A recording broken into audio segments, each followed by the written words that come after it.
For a decade, the image of the Graff family, Doug, Nancy, and their two young children, Emily and David, remained frozen in time, a smiling portrait on a missing persons flyer that slowly faded from public memory. They had vanished without a trace in the scorching summer of 1998, swallowed whole by the vast, unforgiving expanse of the American Southwest. The official narrative, whispered in hushed tones by small-town law enforcement and repeated with increasing certainty by the media, was tragically simple. A family lost to the wilderness, perhaps a wrong turn, a stalled vehicle, a sudden, merciless act of nature. But narratives, like desert mirages, can often obscure a far more chilling reality. 10 years later, a quiet, almost forgotten piece of evidence tucked away in an evidence locker would finally shatter that comforting illusion. It was an old family camera, its film still intact, waiting patiently to expose not a story of misadventure, but a meticulously concealed tapestry of terror. This was not a family merely lost. This was a family meticulously erased, and the camera, a silent witness, held the key to their final, horrifying moments. The arid lands of Arizona, a landscape of breathtaking beauty and brutal indifference, had initially been the backdrop for what promised to be a quintessential American family vacation. Doug, a diligent engineer, had meticulously planned their route, eager to share the wonders of the Grand Canyon and the Painted Desert with his wife Nancy, a vibrant kindergarten teacher, and their children. Emily, 8, was a budding artist, her backpack filled with sketchpads and colored pencils, while 6-year-old David, a whirlwind of boundless energy, was fascinated by anything that crawled or flew. Their trusty Ford Econoline van, packed with camping gear, snacks, and a portable cooler, was a vessel of familial joy, each mile taking them further from their suburban home in Ohio and deeper into the promise of adventure. The initial days unfolded as perfectly as a postcard. Postcards, in fact, were sent, adorned with cheerful scribbles and promises of thrilling tales upon their return. They hiked along the rim of the Grand Canyon, marveling at its ancient majesty, the children's laughter echoing against the canyon walls. They posed for countless photographs, Doug always with his trusty 35mm camera, capturing every smile, every breathtaking vista. Nancy wore a distinctive silver pendant, a gift from Doug on their 10th anniversary, a small, intricate design of a compass rose that seemed to guide their journey. Even their choice of campsites, remote and nestled within the raw embrace of nature, spoke of a family seeking genuine immersion, a temporary escape from the humdrum of daily life. They were, by all accounts, living out a dream, oblivious to the insidious darkness that was already beginning to gather on the horizon. The last confirmed sighting of the Graff family placed them at a small, unassuming gas station on the outskirts of Winslow, Arizona, roughly a week into their trip. A grainy security camera captured them filling their tank, buying ice cream for the children, and engaging in a brief friendly exchange with the attendant. Doug was seen consulting a detailed map, tracing a route that would take them further into the lesser-traveled sections of the Coconino National Forest, an area known for its rugged beauty and challenging terrain. This decision, seemingly innocuous at the time, would later become a focal point of agonizing speculation. Why venture so far off the beaten path? What allure did those remote trails hold? The attendant, interviewed months later, recalled nothing unusual, just a typical family, excited for their next adventure.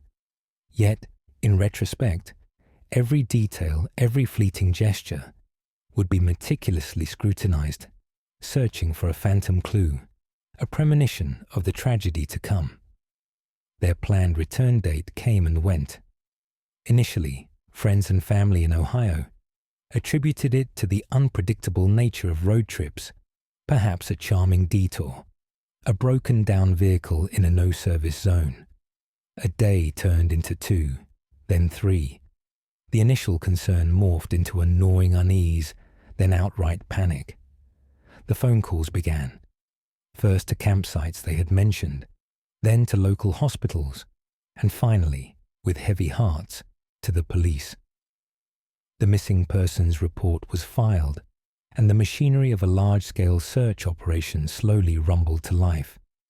The vastness of the Coconino National Forest, however, proved to be an adversary of epic proportions. Search and rescue teams utilizing helicopters, ATVS, and trained K-9 units scoured thousands of square miles. The sheer scale of the landscape swallowed up their efforts, rendering them frustratingly ineffective. Days bled into weeks, weeks into months.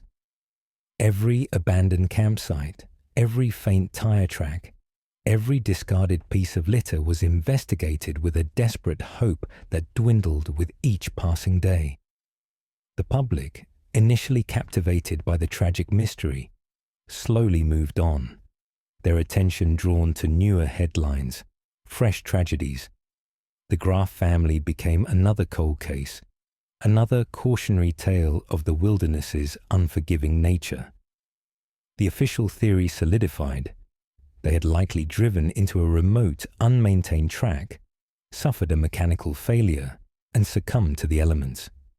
It was a plausible, if heartbreaking, explanation. The desert, after all, was an ancient killer, patient and merciless. Years passed, each one adding another layer of dust to the Graff family file.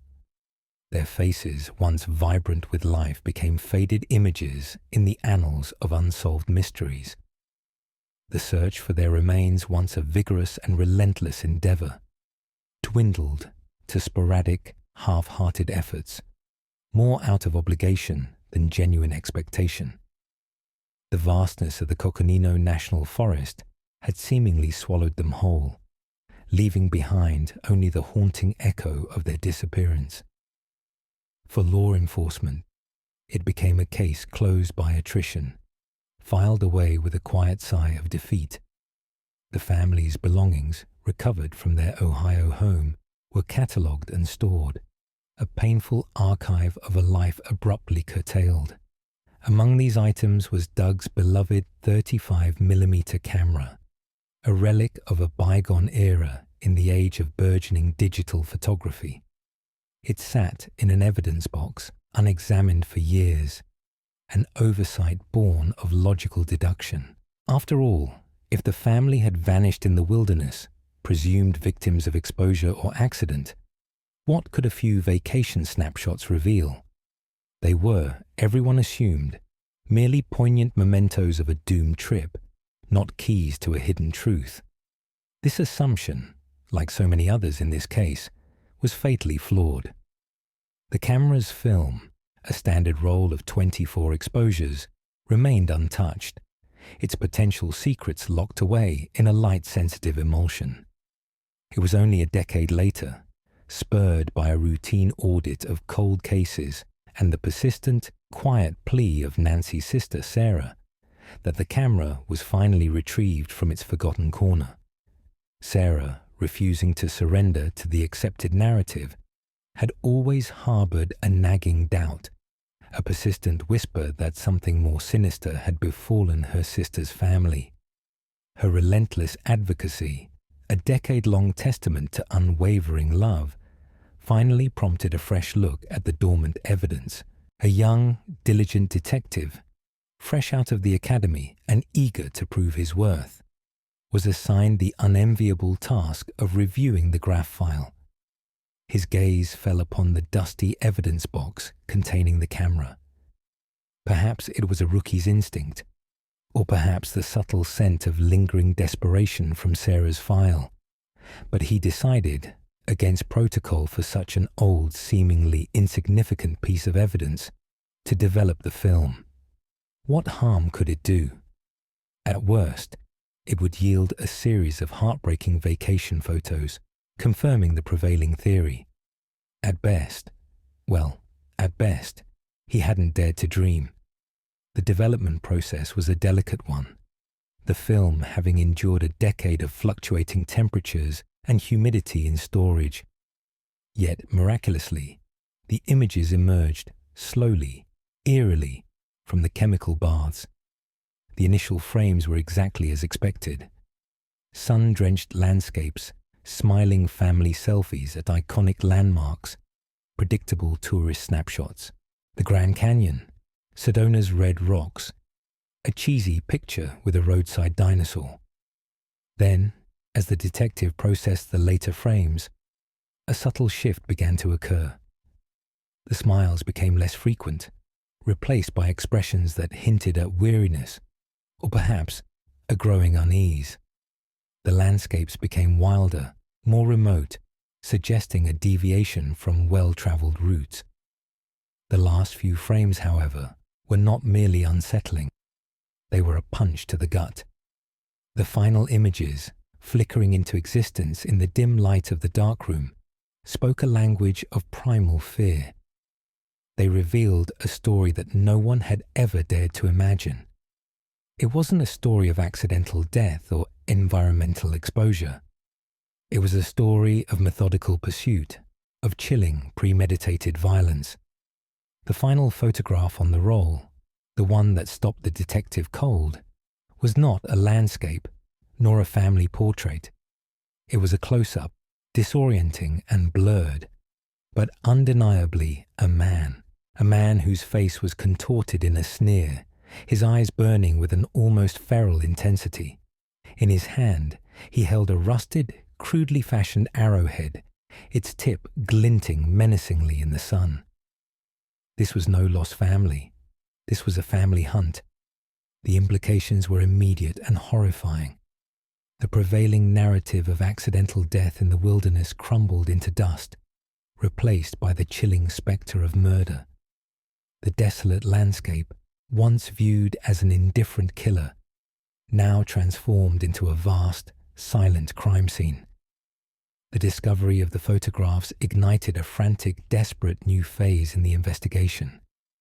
The blurry image of the man with the arrowhead became the singular focus, an elusive phantom whose identity held the key to unlocking a decade of silence. But who was this man?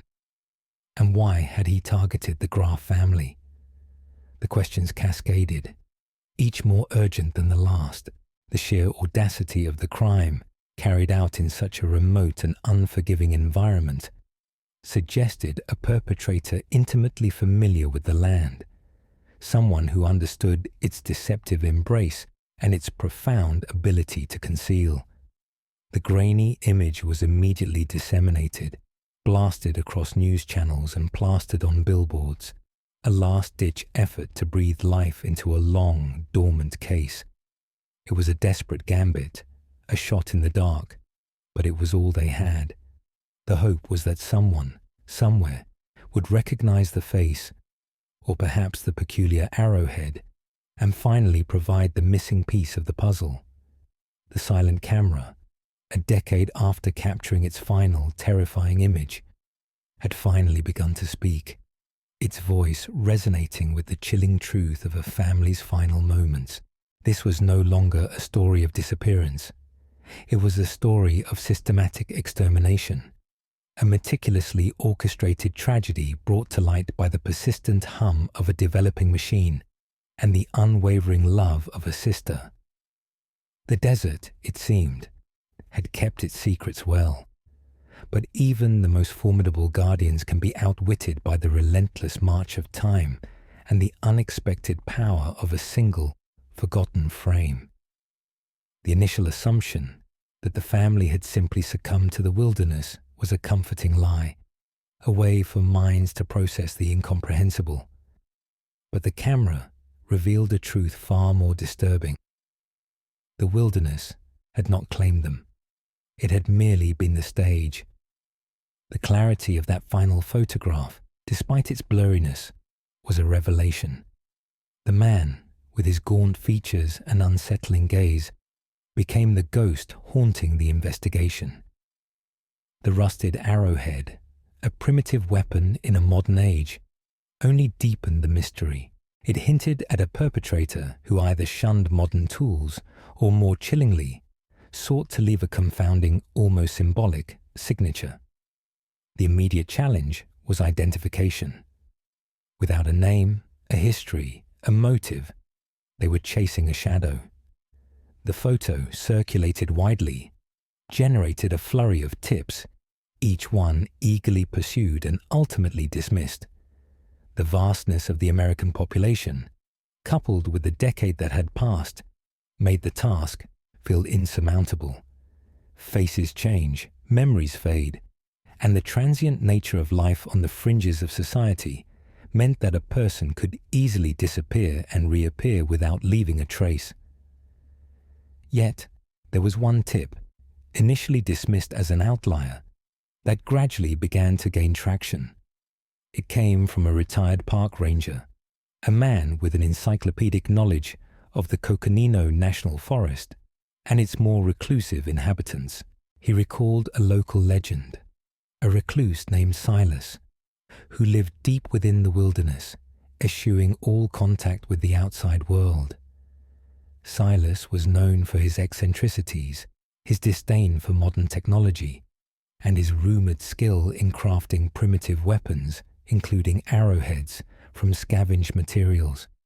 The ranger even mentioned a distinct scar above Silas's left eye, a detail that, when cross-referenced with the blurred photograph, offered a flicker of hope. The scar, faint but discernible, seemed to match.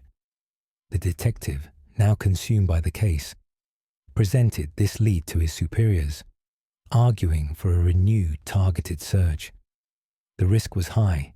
Silas was known to be territorial and potentially dangerous. But the Graff family deserved justice, and this was their only lead. A specialized task force was assembled, a small, highly trained unit equipped for rugged terrain and potential confrontation. Their mission: to locate Silas's rumored encampment deep within the Coconino, to confront him, and to finally bring closure to a decade-old horror. The journey into the wilderness was arduous. The Coconino, with its dense ponderosa pine forests, treacherous canyons, and sudden dramatic changes in elevation, proved to be a formidable adversary. The task force moved with extreme caution, aware that they were venturing into a landscape that Silas knew intimately, a place where he held every advantage. They searched for weeks, following faint trails, relying on old maps, and even consulting indigenous trackers who had a profound understanding of the land's secrets. The tension was palpable, each rustle of leaves, each snap of a twig, sending a jolt of adrenaline through the team. They found crude traps, remnants of fires, and makeshift shelters, all indicating a highly self-sufficient individual living off the land. This was not merely a recluse. This was a survivor, a phantom in the landscape. Finally, after weeks of relentless searching, a breakthrough came. A keen-eyed tracker noticed a faint anomaly in the dense undergrowth, a glimmer of metallic sheen that seemed out of place. It was a fragment of a car antenna, partially buried, its plastic casing weathered by a decade of sun and wind. The antenna, upon closer inspection, bore the distinctive manufacturing marks of a Ford Econoline van from the late 1990s. This was it. This was where the Graff family's vehicle had met its end. The discovery of the antenna galvanized the task force. They knew they were close. Following the faint traces of disturbed earth and broken branches, they pushed deeper, their senses heightened, their resolve hardened. The air grew heavy with anticipation, a sense of impending confrontation. Then they found it, tucked away in a secluded ravine, almost perfectly concealed by dense foliage and natural rock formations lay the rusted, skeletal remains of the Graf family's Ford Econoline van. It was a sight that chilled them to the bone, a grim testament to the passage of time and the power of nature to reclaim what once was. The van was a wreck, its windows shattered, its metal frame corroded, but it was unmistakably the vehicle from the missing persons report. The investigation immediately shifted from a search for a person to a forensic excavation. The area around the van was meticulously combed, every inch of ground scrutinized for clues, and then, a few feet from the passenger side door, partially unearthed by the elements, they found it. A small, tarnished silver pendant, intricately designed with a compass rose. It was Nancy Graf's pendant, the anniversary gift from Doug, its once bright luster dulled by a decade of exposure. This was more than just an artifact. It was a heartbreaking confirmation, a silent scream from the past. The discovery sent a wave of grief and renewed determination through the team. They were no longer just solving a cold case. They were recovering a lost family. The presence of the pendant, along with the van, suggested a struggle, not a peaceful demise. This was proof, undeniable and tangible, that their initial theory of an accidental wilderness death was fundamentally, tragically wrong. The camera, that forgotten piece of evidence, had not only shown them a face, but had led them directly to the scene of the crime, tearing open a wound that had festered for 10 long years. The next step was clear. They had to find Silas. He was here, somewhere watching, waiting.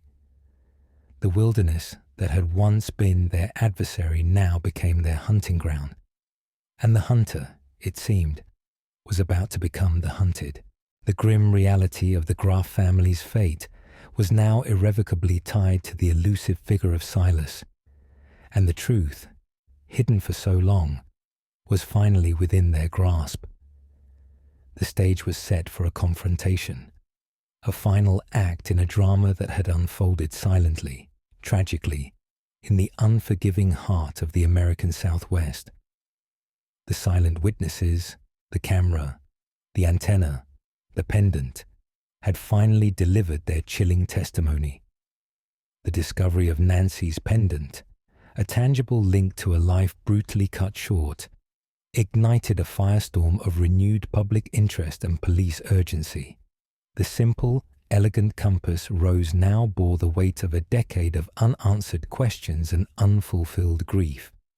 Its tarnished surface, once a symbol of guidance and adventure, now represented a tragic deviation from the intended path, a testament to a journey that veered into unimaginable horror. This tiny piece of jewelry, against all odds, had survived the wilderness and the elements, emerging from the dust to demand justice.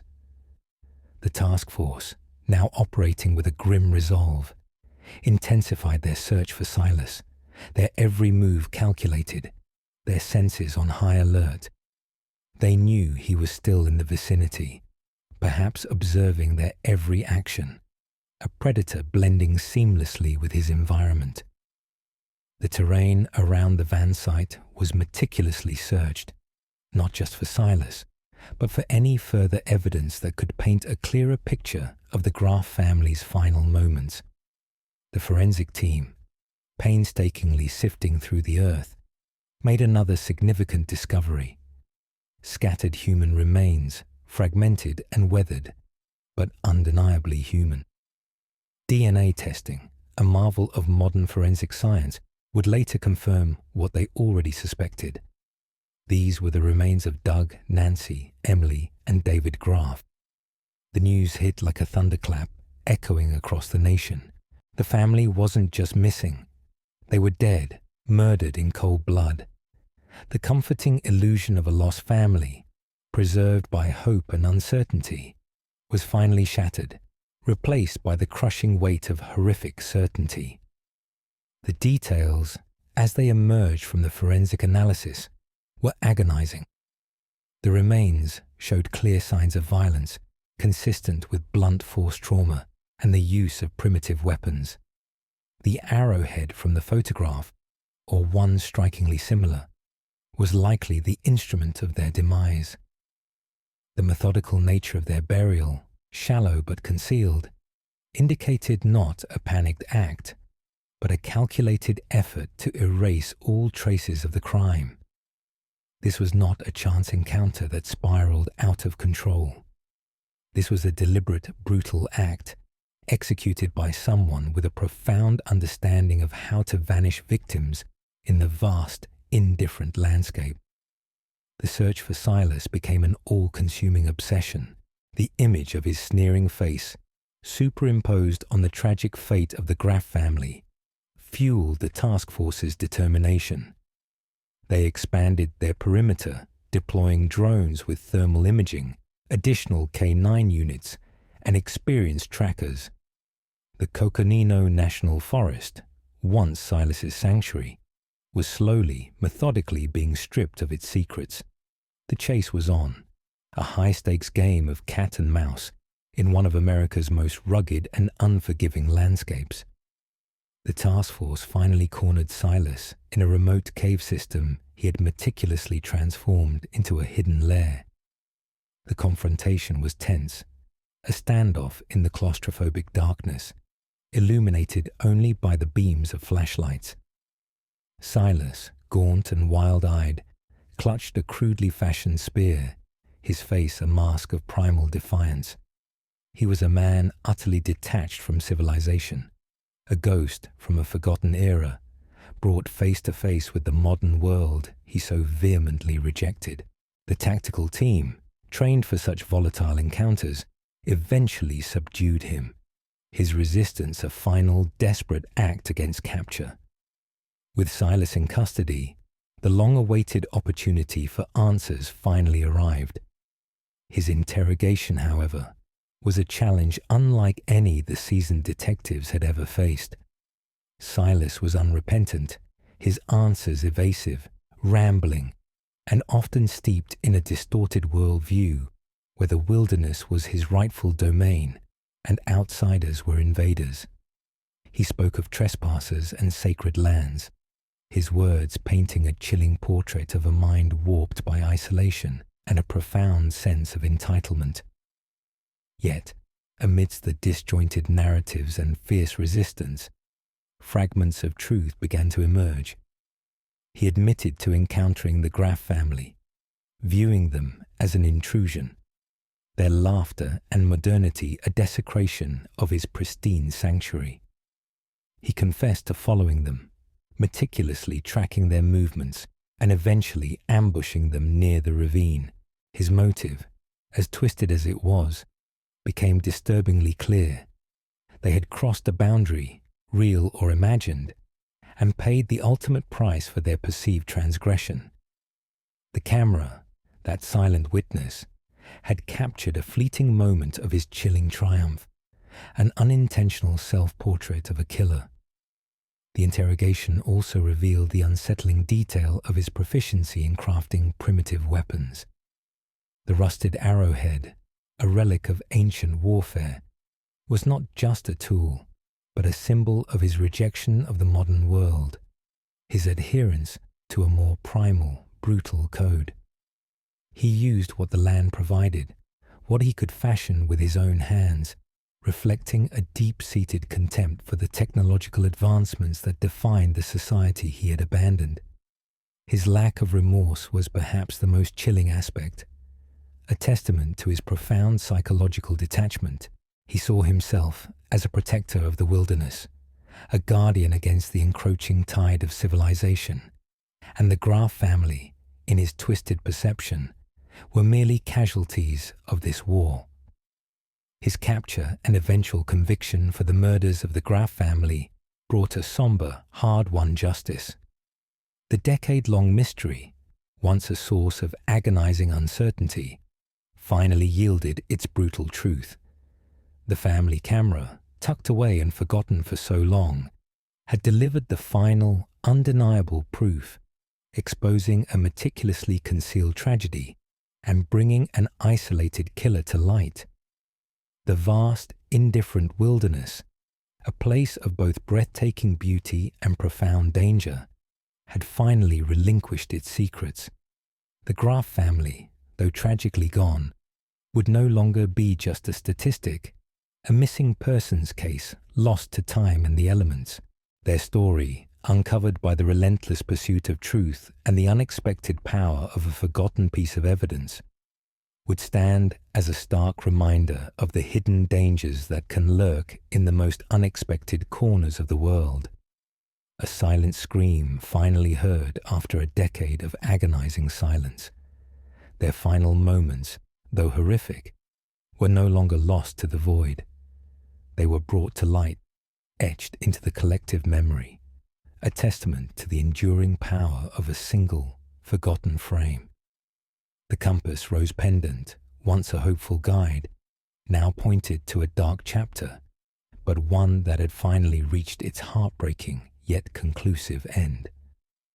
The trial of Silas was a media sensation, a macabre spectacle that captivated a nation still reeling from the revelation of the Graf family's true fate.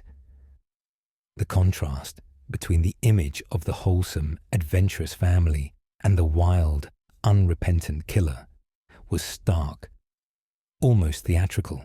Silas, despite his unkempt appearance and often nonsensical ramblings, was portrayed by the prosecution as a calculated predator, his intimate knowledge of the wilderness used not for survival, but for concealment and murder. His primitive weapons, the rusted arrowhead, the crudely fashioned spear, became chilling exhibits, tangible symbols of his barbaric acts in an otherwise modern world. The prosecution meticulously built its case, presenting a narrative that wove together forensic evidence, the testimony of the retired park ranger, and of course, the pivotal photographs from Doug's camera. The last image, the blurry, sneering face of Silas with the arrowhead, was projected onto a large screen in the courtroom, its silent testimony more powerful than any spoken word. It was a visceral, undeniable piece of evidence that directly linked Silas to the victims, shattering any possibility of an accidental wilderness death. The defense, struggling against overwhelming evidence, attempted to paint Silas as a mentally disturbed recluse, incapable of rational thought, let alone premeditated murder. They argued he was a product of his extreme isolation, driven by a deluded sense of territoriality. However, the prosecution countered with expert psychological testimony, asserting that while Silas exhibited antisocial tendencies and a profound disconnect from societal norms, his actions were deliberate, calculated, and aimed at eliminating perceived threats to his self-proclaimed dominion. The discovery of the Graf family's remains at the van site, coupled with the detailed forensic analysis, solidified the prosecution's argument. The pattern of injuries, the method of burial, and the chilling account of Silas's encounter with the family, however fragmented, all pointed to a brutal, methodical act of violence. The compass, rose pendant too, played a poignant role, presented as a symbol of the family's innocent hopes, crushed by Silas's unyielding hostility. It underscored the profound injustice of their deaths, transforming a piece of jewelry into a powerful symbol of their lost lives. The emotional impact of the trial was immense, particularly on Nancy's sister Sarah, whose decade-long struggle for answers finally culminated in this moment of devastating clarity. Her testimony, tearful yet resolute, painted a vivid picture of the loving family Silas had so cruelly taken. She spoke of Emily's artistic dreams, David's boundless energy, Nancy's warmth, and Doug's dedication. Her words served as a stark reminder that behind the sensational headlines and legal arguments were 4 irreplaceable lives, extinguished with terrifying swiftness. The jury, after weeks of intense testimony, returned a verdict of guilty on all counts of murder. The courtroom erupted in a mixture of relief and somber reflection. Justice, after 10 long years, had finally been served, but it was a bitter victory, unable to erase the pain or bring back the lost. Silas was sentenced to multiple life terms, ensuring he would spend the remainder of his days in a cage, a stark contrast to the untamed wilderness he had once claimed as his own. His defiant glare, even as the verdict was read, remained etched in the minds of those present, a chilling reminder of the darkness that can fester in isolation. The Graff family case left an indelible mark, not just on the individuals involved, but on the very fabric of how cold cases were viewed and investigated. It highlighted the critical importance of re-examining dormant evidence, particularly seemingly innocuous items that might hold hidden truths. Doug's camera, a simple vacation accessory, had become the silent hero, a testament to the fact that even in the age of advanced forensics, sometimes the simplest, most overlooked artifacts can unlock the most profound mysteries. The story of the Graff family and Silas became a cautionary tale, a chilling narrative of the dangers that can lurk beneath the surface of seemingly serene landscapes. It taught a brutal lesson about the unpredictable nature of human malevolence and the profound difference between being lost to the wilderness and being actively, deliberately, and savagely erased from it. The vast, beautiful Coconino National Forest, once a symbol of natural wonder, now carried with it a somber reminder of the tragedy that had unfolded within its ancient embrace. The echoes of the Graff family's laughter, once heard on its trails, were now replaced by the chilling silence of their fate, a silence finally broken by the unwavering pursuit of truth and the unexpected voice of a forgotten camera.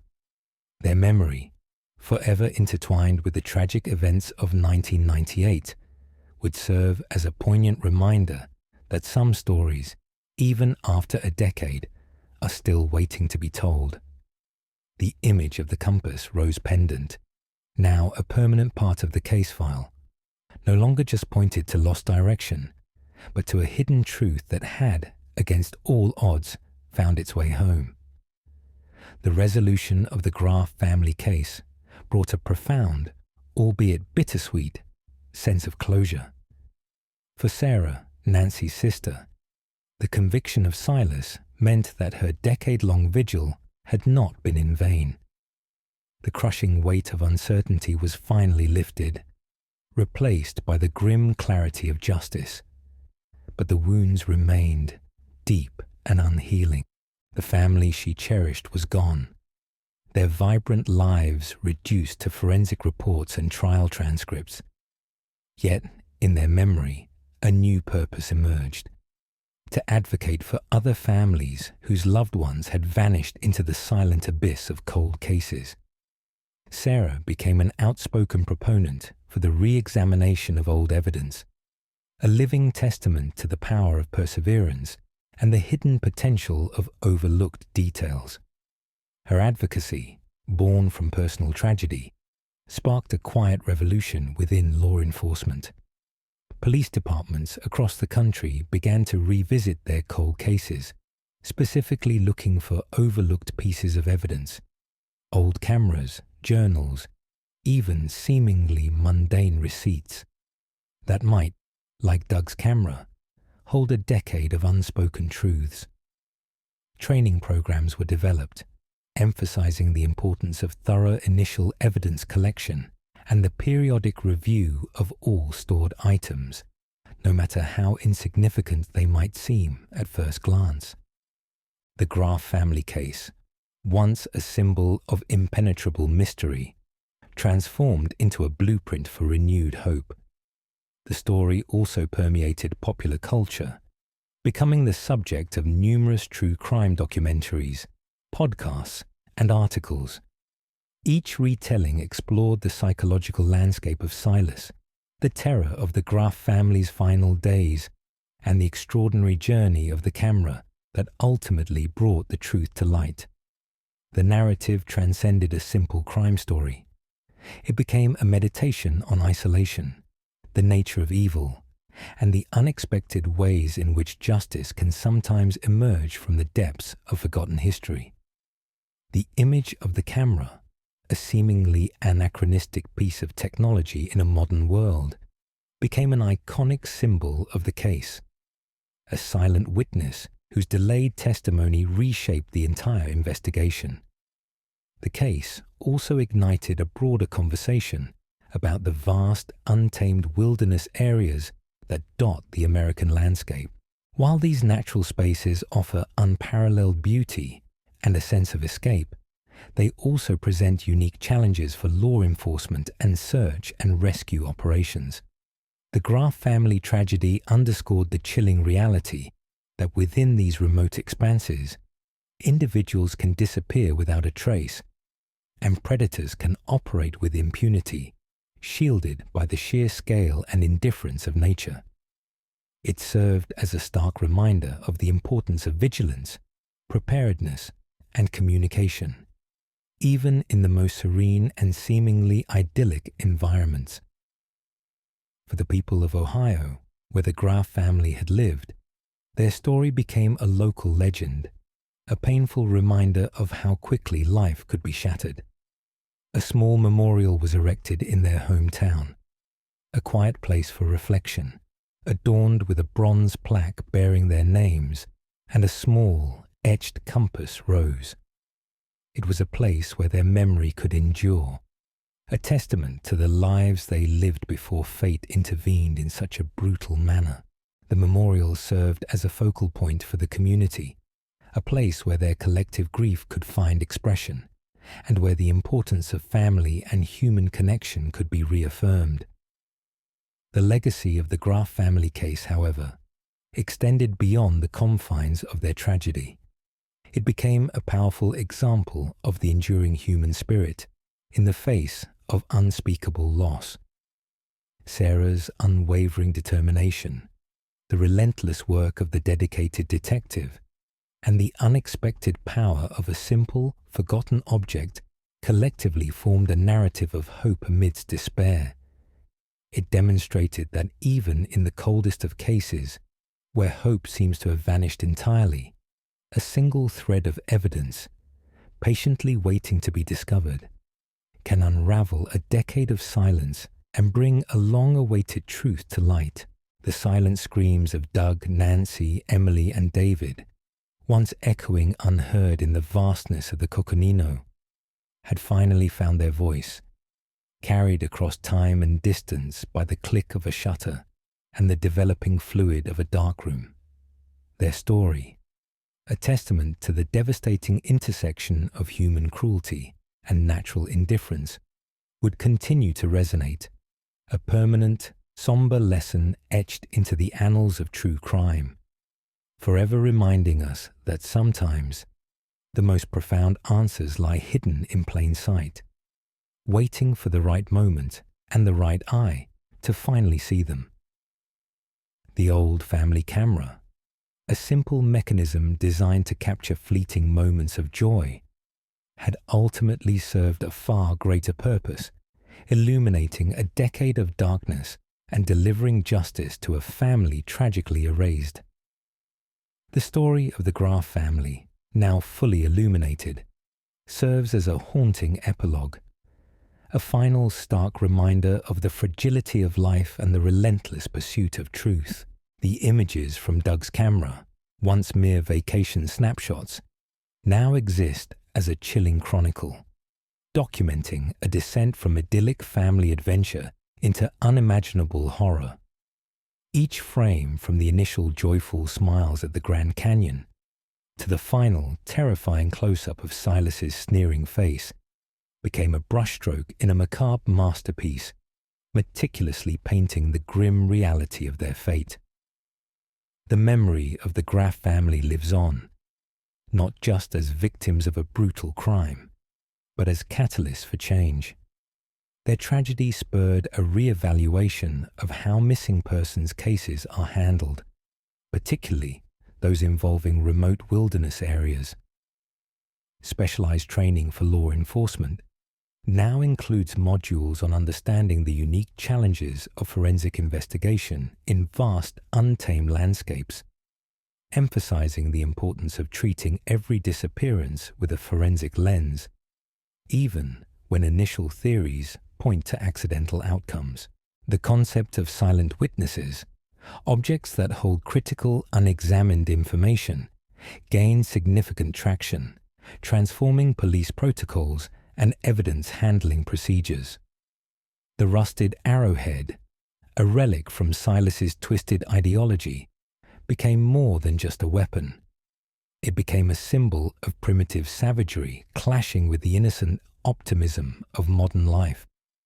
Its archaic design stood in stark contrast to the family's technologically advanced camera, yet it was the raw, unpolished tool that inflicted the fatal blows. This juxtaposition underscored the timeless nature of violence, reminding humanity that despite technological progress, the capacity for cruelty remains a primal force, lurking in the shadows, waiting for an opportunity to emerge. The case also illuminated the profound psychological impact of extreme isolation. Silas, a man who had intentionally severed all ties with society, developed a distorted worldview where his personal domain superseded all laws and morality.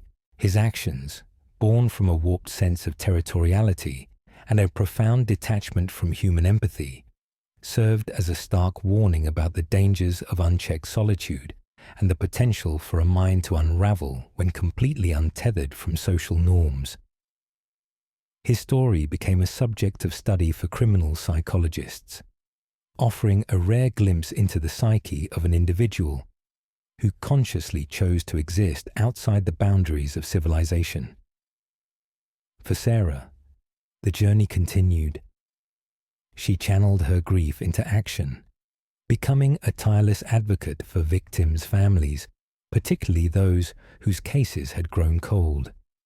Her voice, infused with the quiet strength of personal experience, resonated with countless others who had walked a similar path of agonizing uncertainty. She championed legislative changes, pushed for increased funding for cold case units, and established a foundation in the Graf family's name, dedicated to supporting investigations into long unsolved disappearances. The Compass Rose Pendant, Nancy's cherished anniversary gift, now rested within a display case at the Foundation's office. A poignant reminder of the lives lost and the enduring hope for justice. It symbolized not only the tragic deviation from their intended path, but also the unwavering direction of Sarah's own quest for truth. It was a tangible link to the past, a constant source of motivation for the future, a quiet beacon guiding the efforts to help others find their own answers. The vast, indifferent beauty of the Coconino National Forest, once the silent accomplice to murder, now holds a different kind of silence, a silence that speaks of vigilance, of lessons learned, and of a commitment to never let another family vanish without a trace. The wind whispers through its ancient ponderosa pines, carrying not just the secrets of the land, but the echoes of a family whose tragic end brought a decade of darkness into the light. Their story, forever etched into the landscape of true crime, stands as a powerful testament to the fact that even in the most remote corners of the world, and even after the longest passage of time, the truth has a way of finding its voice. And sometimes that voice comes from the most unexpected place, an old family camera, patiently waiting to tell its chilling tale. The image of the smiling Graf family, captured so long ago, is now accompanied by the somber understanding of their final terrifying moments, ensuring that they are remembered not just for how they lived, but for the profound lessons learned from how they died.